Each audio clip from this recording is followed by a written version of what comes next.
a few misconceptions about rats out there, from some really horrible assumptions about them as a species to common misconceptions people have about them as pets. So today I wanted to pick 10 of these and set the record straight. So the first one, we are starting off with a good one. This is top tier. I get this all the time and it is 2021. I don't know why people still ask this, but I get asked all the time, but don't rats carry the plague? Keep in mind we are talking about domesticated pet rats that don't have any access or shouldn't have access to the outside. They're not exposed to wild rats, at least they shouldn't be, and they're not coming into contact with them on a regular basis. They're not going to get these sort of diseases, and the plague is not really a common thing anymore. It does still exist, but it's not as common anymore, so I don't know why people are still living in the Middle Ages and asking if rats carry the plague or if I'm going to get the plague from touching my pet rats. No is the answer. Pet rats do not carry the plague. They have the ability to carry it just like we do, but it's not a common concern you should be having in today's day and age. Pet rats do not commonly carry the plague, and it's really not anything you should be worrying about. Also, the plague is one of the biggest contributing factors towards the bad rep that rats get on a day-to-day basis. I'm here to personally fix their PR. Rats were not to blame for the plague. It was humans and their disgusting living conditions, which we've not really learned much about because we still leave our rubbish everywhere and attract wild rats. It was the disgusting living conditions of us as a species that attracted the rats, and it was the fleas on the humans and also on the rats that was carrying the plague, not the rats themselves. So rats were not solely to blame for the plague, and if we can learn anything from this, it's to be a tidier species as a whole and not cause plague 2.0. If that does happen, it's going to be entirely our fault as a species and nothing to do with the rats. The next common misconception is, but if I get rats, won't they give me diseases? And the answer to this is not a solid yes or no. It is a possibility, but it's not as common as you might think. You are no more likely to catch any sort of disease from your rats as you are from any other pet like a dog, a cat or a guinea pig. Yes, there is still a small chance that can happen, but as long as you're sourcing your rats from an ethical, responsible breeder, that is very unlikely to happen. Yes, there is a small chance of you catching some sort of zoonotic disease from them, and they can also catch that from you, so it does work both ways, but these are not going to be serious illnesses. Most of the time these are just going to be things like a staph infection or ringworm. These are things you can catch from pets like guinea pigs, and they don't have half of a bad reputation as rats do. So yes, it is possible, but it's not as common as you think. As long as you're sourcing your rats from an ethical breeder or an ethical source, you're not going to catch the plague, you're not going to die, and it's really not that common. The next misconception probably comes to people that have never interacted or been around pet rats before, and that is that rats are mean, nasty animals that are always going to bite you, and that could not be any less true for Crumble because he is just the bigger softie and would not hurt you, would you? No, he wouldn't. So no, that is not true. Don't get me wrong, rats do bite sometimes, and I have been bitten by a couple of rats in my whole experience of owning them, but if a rat bites you, it is for a reason, either through fear, and they probably not come from the best place, and they've not been handled, they've not been used to humans. Rats can bite through fear, which is fair enough. I would also bite someone if I was not used to them and I was terrified. That is just their defense mechanism. Or they can also bite you if they're hormonally aggressive, and that is just their hormones, it's not their fault, and they do need neutering to fix that. But most well-bred, friendly, handled from a young age rats are not going to bite you, and they're not these terrifying creatures that just sit there waiting for a chance to pounce and attack you. They are actually really friendly and they love people. Moving on to some misconceptions specifically about owning rats and pet rats. This one is incredibly damaging, and that is, if I house my rat by itself, it will love me more.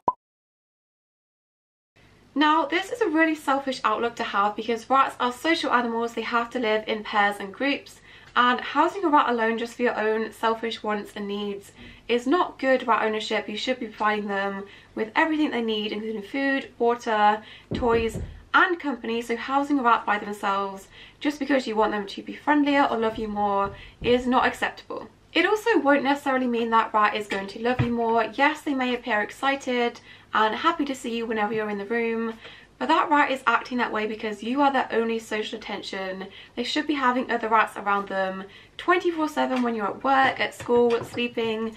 Even if you could be with them 24/7, they are going to be incredibly socially deprived and not getting everything they need from you because you just can't replicate that kind of attention and that kind of interaction. So, oh my gosh. So yeah, it's not going to be the same. It's not going to replace the attention from another rat, and it can actually work backwards because if you adopt a rat by themselves, bring them away from their siblings and have them in a cage by themselves, this can be incredibly damaging to their social development and it can be really scary for them. So this can actually work backwards and make them a really timid, scared rat because they don't have that other rat to rely on for comfort, and they can just be incredibly scared and withdrawn and not actually like you. So I've always had at least pairs or groups with my rats, and that does not affect my bond with them. I've always had a stronger bond with at least one of them, and I do think having more confident rats, just like Crumble, does help more shyer rats to come around to liking the idea of being around humans. So having a rat by themselves is extremely cruel and doesn't necessarily improve your bond with them. The next misconception is one I see all the time, and this is something that causes a lot of confusion, probably in first-time rat owners, and that is Dumbo rats versus fancy rats. Now, I get a lot of comments saying that they are getting a Dumbo rat and a fancy rat. Fancy rats is the umbrella term for all domesticated pet rats. Crumble here is a Dumbo rat, but he's also a fancy rat, so the ear shape is Dumbo, and he's just a fancy rat because he's a domesticated pet rat. That is not the ear type, that has nothing to do with the ear type. People confuse fancy rat with top-eared rats, and they often get labelled and used interchangeably. I also get questions and comments asking if Dumbo rats can be housed with fancy rats or top-eared rats, and whether they have to be housed separately. They are literally the same species, the only difference is their ear shape, and that does not affect them being housed together. You can get Dumbo rats and top-eared rats in the same litter. I have two rats, Whisper and Twix, who are brothers from the same litter. The only difference is their ear shape, and that has no effect on them being housed together. Okay, these are two of my rats, Whisper and Twix. They are both fancy rats, okay, because that's the term for domesticated rats. These are from the same litter, they have the same father, the same mother. Whisper is Dumbo, Twix is top-eared, and that is literally the only difference. Another one I see all the time is that Dumbo rats are friendlier than top-eared rats, and Dumbo rats make better pets. There is literally no difference. The ear shape of a rat plays no part in their personality or their behaviour. It is literally just a different shape of their ear. It doesn't make them a better pet. Yes, they can be cuter to some people, but it plays no part in their personalities. Rats are individuals, and it mostly depends on their genetics or how they were raised when they were younger. Their ear shape has no effect on their personality, and I have no idea where that one has come from. The next misconception is something I see actual vets advising, which, yes, I'm not a vet, but I do know this can be incredibly harmful to rats, and that is if they have a respiratory infection caused by mycoplasma, or they have any other sort of injury or illness.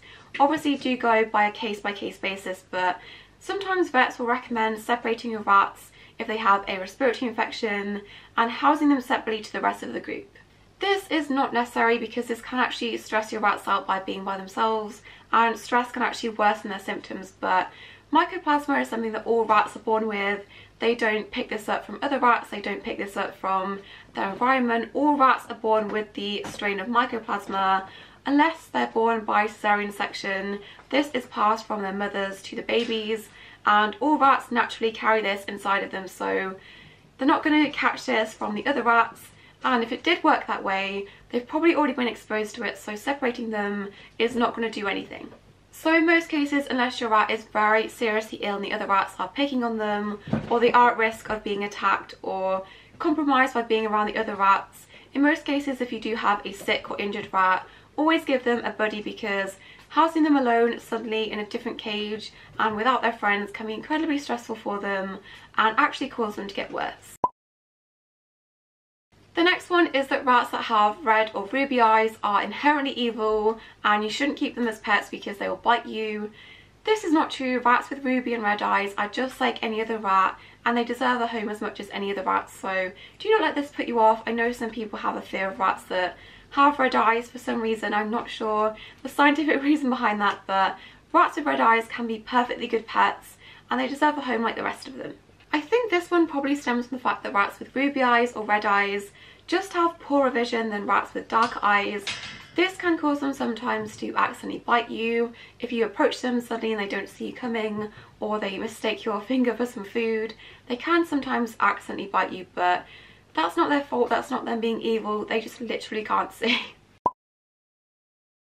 Another quite harmful misconception I see people spreading all the time is that male rats have to live alone because they're aggressive, and male rats can't live with other rats that aren't from the same litter or aren't brothers.